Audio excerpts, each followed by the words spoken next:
finally in regular clothes because I got a bath now. A shower, I'm sorry, a shower. I can't take no baths for a long time. But by yours truly, the pervert. I'm just kidding. Hey, but we did want to give y'all an additional video about support system for your wife. So fellas, it's for y'all, and women, we're going to give y'all some tips as well. So I want to come off for the fellas. So whether you're married, you know, we don't live in a perfect world, so you gotta, you know, your kid's mother, your significant other, whatever it is, your fiance, your girlfriend, y'all are having a baby. Y'all having a baby with each other. Fellas, it's important to be there with the mother. Yes. No matter what differences y'all got going on. Even with my first child, I believe at the time, my first daughter's mom was having her, we wasn't even together. We was broken up at that time. Like, we was going through problems, but I made sure I was still there with her. So fellas, please even take if you it from gotta me. switch it up in your mind, I'm here for my child, I'm here for you. But be there, be present. So like I said, for one, you made a decision to lay down with that woman and to conceive that child. So you owe it to that woman to be there, you know, not only for the baby, but for her too, for that moral support, man. Because, like I said, this is my second time going through this, and this is a tough process, man. Just a quick story, when, you know, after they took my wife to the room because she had to have a C-section, and I was just sitting there for like 15, 20 minutes before they came and got me. I had to get dressed in the gown, and I'm just thinking, like, man, like, my wife is in there by herself. So when they walked me in there, for some odd reason, the first thought that came to my mind is, just imagine how many women go through this life-changing procedure, seeing my wife laid on this table, knowing that she's cut open and exposed to strangers. And I instantly thought of, just imagine all these women who's going through this by themselves, man. And I literally almost started crying, man. And I don't know if that's because I'm a girl dad. I got 2 girls, and me thinking about their future, and I love my mom, and I got all my sisters. Like, I can't imagine a woman going through that by themselves with no support system. And like I say, I just helped my wife take a shower. Like, she couldn't even do certain things on her own. Like, I'm seeing certain parts of my wife that I haven't seen up until this point, you know. Blood used to freak me out. Now I'm wiping the blood off my wife, you know. So this has been a growing and a humbling experience. Was the one, he probably is going to tell y'all more about it anyways, but so after the procedure, I was having a lot of blood loss and a lot of blood clots, and he was the one that, you know, stopped and said, that's too much, like, call the doctor now, like, it's clots coming out of her. Like I said, for me, I just came out of surgery. I couldn't feel nothing from the waist down. So I'm like still in kind of la-la land. Like, of course it hurts as they like, as the spinal tap is wearing off, but I couldn't really feel anything. Like, so I didn't feel the blood coming out. I didn't feel none of that. But he was right there with me. That situation, what she's talking about, first of all, you know, I have the knowledge of, and I'll put the stats on the screen of how, you know, black women are at a higher rate to die in that procedure, even regular natural births.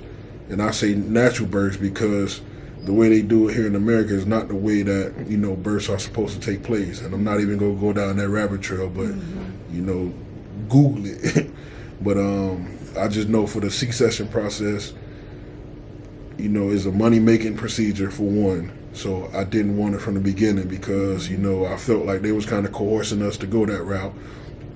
2, you know, the amount of trauma that your body, you know, take during that procedure is life-threatening. So, and this leads to my second point why fellas need to be present, because when the woman is in that situation, you know, incapacitated, bottom, like, under the influence of all them strong medications, they're not competent enough to advocate for themselves. So it'd be great to have somebody on their behalf who got their best interests at heart, because I work in the healthcare system and I know how sometimes you can get lost at this is just a job.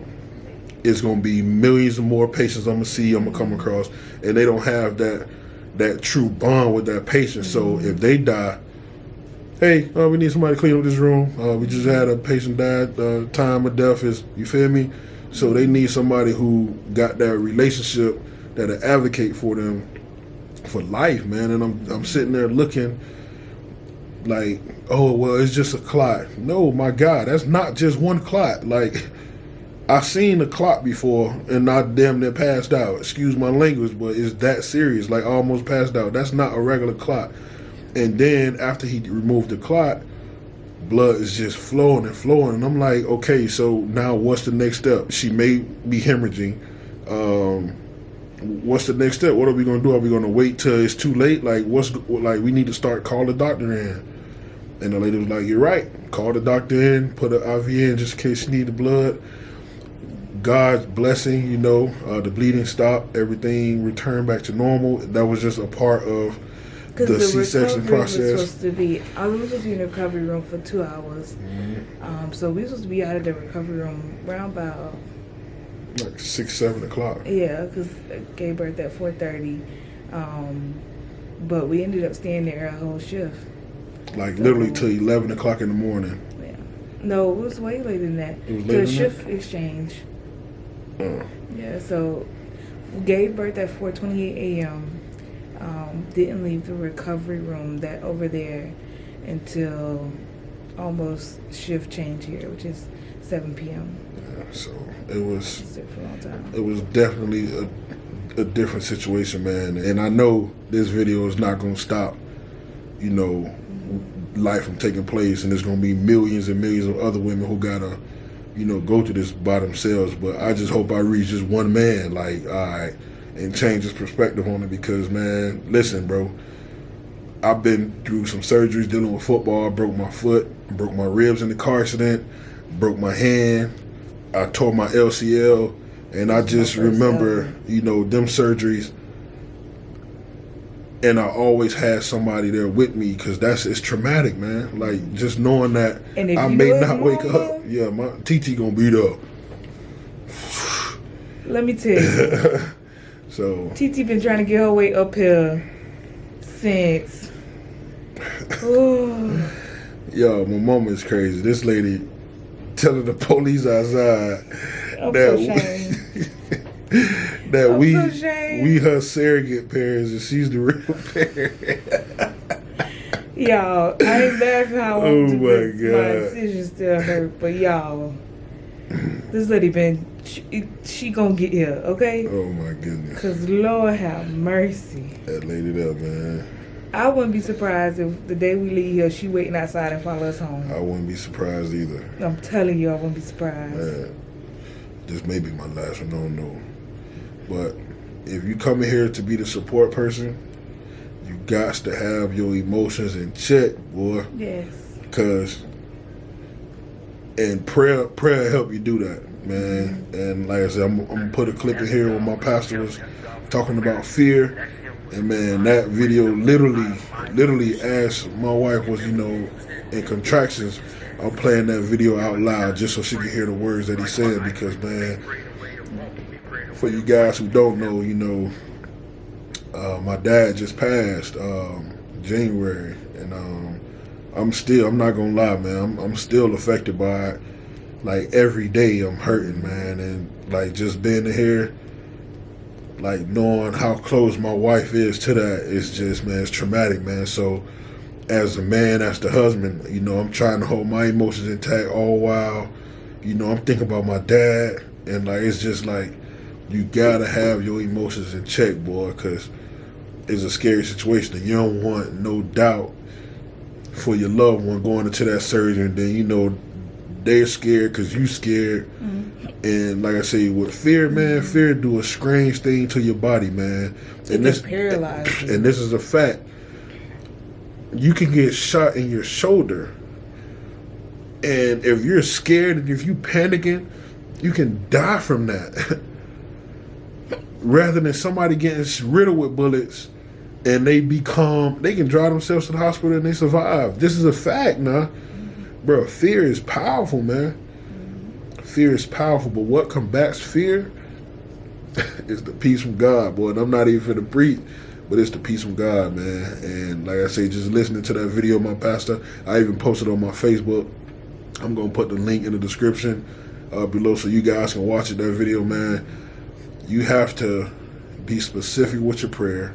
I was about to say that. Both times I say, Todd, you got to pray. Mm-hmm. I'm not praying. You got to pray. And you don't even have to be, spiritual and all holy is thou to pray, man. If you, when I played football, I kind of knew how to pray before then, but when I played football for USF, we had a chaplain there, Rev. We called him Rev, Reverend Lane. And he used to always say something that was so simple. He used to always say, a lot of people ask me, Rev, I don't know how to pray. I don't know what to say when I pray. And he said, prayer is just simple. Prayer is just simply talking to God. It's just talking to him. So when you guys find yourself in a traumatic situation, if y'all in this situation where you're pregnant and got to go through a C-section or whatever, and you start to panic, I promise you, I'm not trying to do this for no video bump. I'm not going to say bump it because I care about it and I know what we saying can, help people. But when you pray and when you calm yourself down, man, you good, man. You got a peace that nobody can shake, man. And with my wife, I had no shadow of a doubt when my wife went in that surgery room that she was going to come out alive, she was going to be a mom, my baby was going to be healthy. Mm-hmm. Everything came to pass. But the biggest thing why it's important is because when you are here, your first thought is just, I want to make sure my baby's okay. I want to make sure my baby's okay.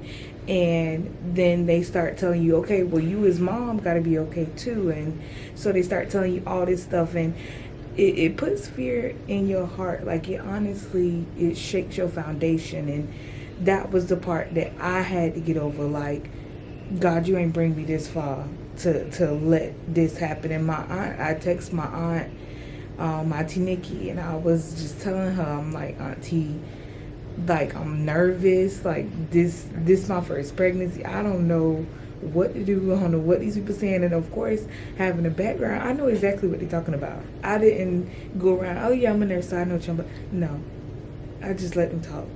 So, like I said, as they was talking, I knew the implications of the medications that they were saying and stuff like that. So, texting my aunt, and she texts me, she say, peace is two things. She say, peace is a person, which is God, and she say peace is also a place. She say, and you have to challenge yourself to find that place of peace even in the midst of your hospital room. And that's what took me back to that place. Like, God, I need your peace. Like, even though I'm not where I want to be as far as in a church, in a prayer closet, I need your peace to find me here. And that's what really calmed my nerves at that time. Like, there, you're gonna make it out of this. Because like I said, when stuff just start going, like I said, when you know the statistics, when you know why they trying to give me this medication, why is this happening to me, and it's just like, God, you in control. So that was the biggest thing, is just refocusing in the midst of the storm. And then also with having a support person. When I tell you, I don't know how many people I done told, I don't know how I'll be able to do this or that time, even with knowing that I'm not going to be here, because you only at the hospital for a short period of time, and knowing I have to go home, and once I get home, you don't got these people checking on you and stuff like that. I'm like, thank God I got my husband, who's also able to get leave from work. Thank God I got my stepdaughter, because Lord have mercy. When I tell you, I couldn't imagine going home by myself, or even with, it's say for instance I wasn't married and I was going home with my dad, who I know wouldn't be able to get leave from work, you know what I'm saying, to help me. And so during the day, I'm taking care of myself and taking care of a baby. Man, that's when why women fall into postpartum depression. Because thinking, okay, like I said, you're not in the hospital for a long time after a C-section. Even though it's something so traumatic, you're not here long afterwards. And then have to go home and be by yourself if you don't have a support system. For the women that has done it and is doing it right now, I pray for y'all strength. I really do. I pray for y'all strength. I pray for y'all sanity. I pray that y'all find a place of peace, and that y'all aren't, because it's almost it's a mental thing. Like, you physically it hurting, like physically your body has just been ripped open, and here you are trying to take care of a baby. You gotta feed your baby up, changing diapers, and just the little things that you used to do for yourself, you struggling with. You struggling. Like, literally, I have to have somebody help me get up out of the bed and go to the bathroom. We gonna stop the ranting. It's almost time for my daughter's third feeding for the day. Yep. So I'm about to take her down there, spend time with her mom. And man, like I said, we just hope to encourage you guys, man, and hope this video at least reach one person, let them know, man, that whenever you're going through the situation, whether it's a natural birth, C-section, is always good to have a support system, man. And I'm gonna let my wife finish out. Like I said, just the biggest thing is, and no matter what way, shape, or form, whether you are the child's father, you the husband, whether you her best friend, or whatever the case may be, if you know someone and you call yourself close with them, friend, relative, whatever, and they're pregnant, check on them, make sure they're doing good, make sure they're okay, because one thing I learned during pregnancy is mentally draining. Like, some days I just mentally was like, am I prepared for this? Because my body obviously is coping, is changing, but my mind was hard to keep up with. So support them, be them for them, because it's a roller coaster ride, that it is. But I am getting ready to head out. About to feed Carlo. We'll see, young boy. Hey. Yo.